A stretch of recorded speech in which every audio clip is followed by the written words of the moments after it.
بسم اللہ الرحمن الرحیم۔ خطائیں بخش دے میرے شاہ لولا کے صدقے۔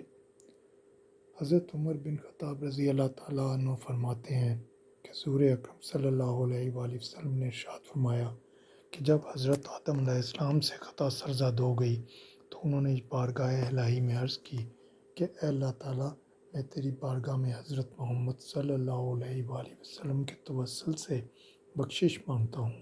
اللہ تعالیٰ نے فرمایا، اے آدم، محمد مصطفیٰ کو تو ابھی میں نے پیدا ہی نہیں کیا، تو نے انہیں کیسے پہچان لیا؟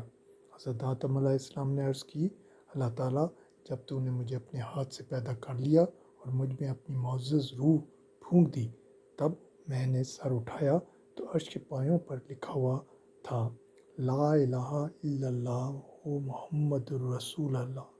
تو میں سمجھ گیا کہ تجھے مخلوق میں سب سے زیادہ محبوب ہستی یہی محمد مصطفیٰ صلی اللہ علیہ وآلہ وسلم ہی ہیں، جن کے نام کو تو نے اپنے نام کے ساتھ ملایا ہوا ہے۔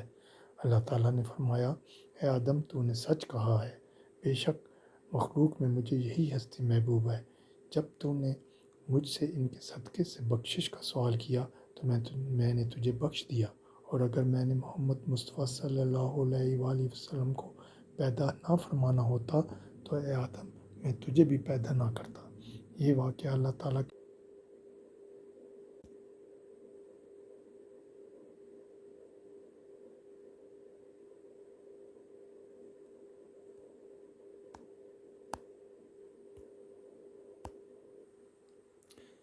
اور آدم سے اپنے رب کے حکم میں لغزش واقع ہوئی تو جو مطلب چاہتا اس کی راہ نہ پائی۔